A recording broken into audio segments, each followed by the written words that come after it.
La fin de la semaine, enfin. Le haut Jaurès est calme, en ce samedi soir automnal. J'ai tiré le rideau.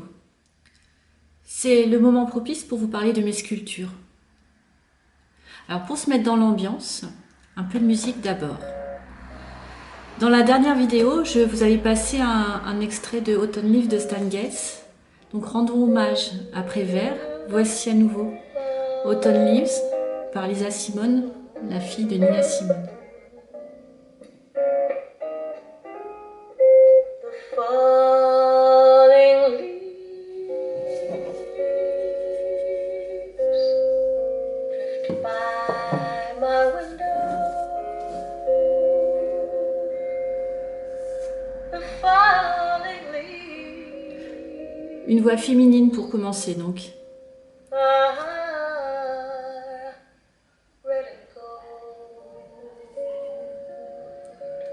J'ai décidé de vous parler de sculptures en rapport avec la femme.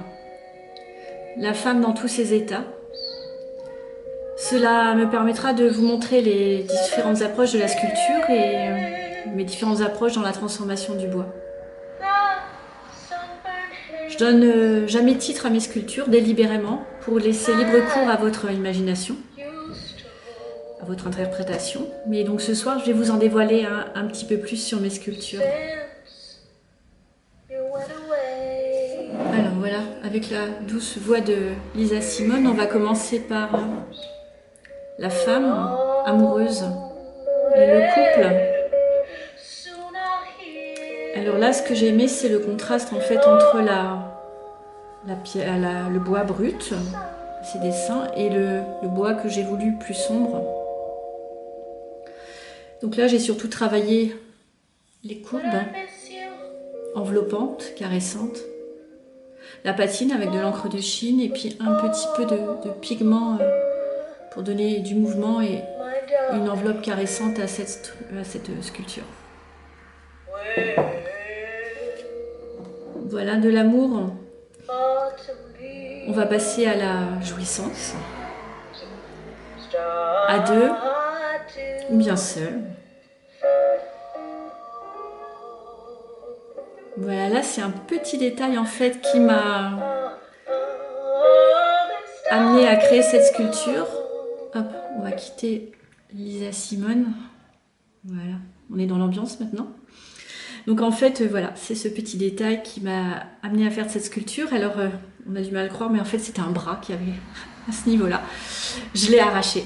Et voilà, et qu'ai-je trouvé en arrachant ce bras? Ce qui m'a fait penser à des parties intimes féminines. Et voilà, ça a donné pour moi le sens à cette sculpture. Et après, j'ai travaillé la courbe pour que cette femme ait...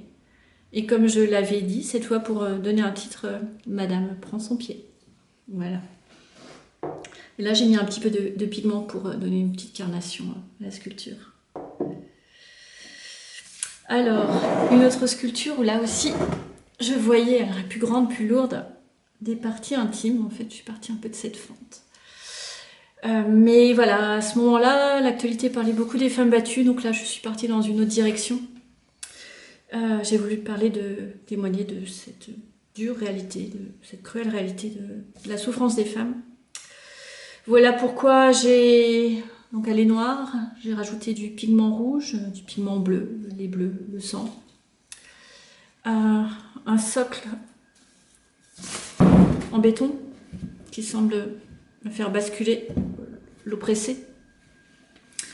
Et une tige en fer là, qui la transperce, qui la blesse, qui l'entrave dans ses mouvements aussi. Donc voilà, une sculpture plus tragique. Voilà. Voilà, de la souffrance, on va passer à la solitude. Alors la solitude qui peut être subie, bien voulue, recherchée. L'introspection. Alors on va passer sur celle-là. Voilà, cette sculpture qui m'a pris beaucoup de temps. Au départ, c'était un grand bois, très dur à couper. Ce qui me plaisait dans ce bois, bon, ça n'avait pas cet aspect, mais c'était les fissures. Je me disais qu'il y avait quelque chose à faire avec les fissures. C'est là d'où je suis partie. Je les ai élargies. Alors au début, j'ai pensé à comme des feuillages, quelque chose de naturel. Et puis en fait, ce qui m'a guidée, c'est vraiment cette tête qui était au départ encore plus grosse que j'ai réduite. Et puis, à force de découper le bois, d'amplifier, bah, je me suis rendu compte qu'elle penchait vers l'avant. Et donc en fait, c'est le poids, voilà, qui m'a guidée pour vraiment toute la structure de la sculpture. La tête penchée, la femme emportée par ses pensées, par le poids de ses pensées. Et comme toujours, j'ai vraiment voulu travailler les courbes parce que c'est quelque chose qui me plaît, que je travaille beaucoup à la disqueuse. D'abord parce que c'est féminin, c'est sensuel, et puis parce que c'est agréable à toucher. Et que ça donne de la lisibilité, une fluidité à la sculpture que j'aime bien. Là encore, j'ai pas mal travaillé sur la patine, le bois était pas du tout foncé. Je pense que c'est les sculptures africaines qui parlent, qui m'inspirent aussi, l'art primitif. Donc de l'encre de Chine, du pigment, du brou de noix et du vernis. Voilà, pour cette femme pensive. Et boum, heureusement c'est du bois. Voilà, une autre sculpture voilà, qui évoque aussi un petit peu le repli sur soi, l'envie de se protéger, de s'emmitoufler. Alors voilà, j'ai dit que le Jaurès était calme, mais pas tant que ça. Donc là, j'ai voulu garder le bois brut tel que voilà, le mouvement et l'aspect que je trouvais au départ, que je trouvais très beau. Et sous l'écorce, le bois s'est révélé effectivement beau au ponçage. Voilà, j'ai bien aimé ce qui évoque un drapé, là, qui fait penser un peu au trou qu'on a, voilà, à une femme qui se replie. Voilà, c'est une sculpture cette fois-ci, tout en évocation. Voilà, j'ai surtout insisté sur le ponçage et voilà, cette femme qui est comme si elle était un peu voilée, enfin en tout cas elle se calme, elle s'entoure, elle se protège, elle a peut-être froid. Et dernière sculpture sur le thème aussi un petit peu de la solitude, ou en tout cas du songe. Cette sculpture cette fois plus figurative, avec une tête, des bras, un corps posé sur un socle en pierre. Voilà. À quoi pense-t-elle? Est-ce qu'elle est triste? Est-ce qu'elle attend quelqu'un? Est-ce qu'elle rêve? Est-ce qu'elle pleure? Voilà, j'ai rajouté encore de l'encre de Chine et du brou de noix, voilà, des couleurs sobres volontairement, qui évoquent aussi un peu la solitude, la réflexion, l'introspection. Voilà. Et pour finir, une sculpture cette fois un peu plus massive. Je vais soulever l'appareil. Un peu plus grosse. Hop, je vais la poser là. Alors celle-là, c'était aussi un gros morceau de bois plein de trous, de bosses. Je savais pas par où la prendre. Bon bah alors du coup, j'ai tranché. J'ai pris la tronçonneuse, je l'ai coupée en deux. Voilà, comme une pierre, comme une géode que j'ai ouverte. Et j'ai rassemblé les deux moitiés, mais différemment. Et en fait,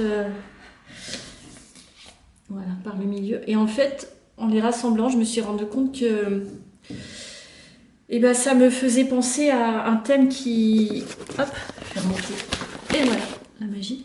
Un thème qui m'est cher, c'est le lien entre l'homme et la nature. Donc, c'est plutôt une femme. Et un élément naturel ici, personnifié sous forme d'une femme un peu maternelle et protectrice. Voilà, le lien entre les deux, en tout cas, qui est très important pour moi. Parce que j'ai un besoin viscéral de la nature. C'est vital pour moi. Voilà, moi, la nature, on a besoin de fusionner. Donc voilà, c'est ce que j'ai voulu exprimer dans cette sculpture, avec quelque chose que j'aime beaucoup dans le bois. Retrouver, c'est des trous qui laissent passer la lumière, qui, je trouve, aèrent le bois, qui laissent entrer la lumière, mais qui peuvent aussi faire penser à des blessures ouvertes, donc à plein de choses. Donc cet aspect-là. Et puis des trous, des cavernes qui font penser à ce qui est plus secret, plus caché, au recoin de la pensée. Donc voilà comment j'ai travaillé. Cette fois-ci, le bois est juste ciré. Voilà, j'ai gardé l'aspect naturel du bois. Et un socle en pierre. Voilà, un élément naturel encore et toujours chez moi, la nature. Voilà. Donc voilà une petite partie de mes sculptures. Je ne sais pas laquelle je vais garder. Voilà. Celle-là pour l'image de forme, parce que celle-là j'aime bien. N'hésitez pas à aller voir sur mon site les photos de toutes mes sculptures sur madameboutebois.bzh. Et je vous souhaite un bon dimanche.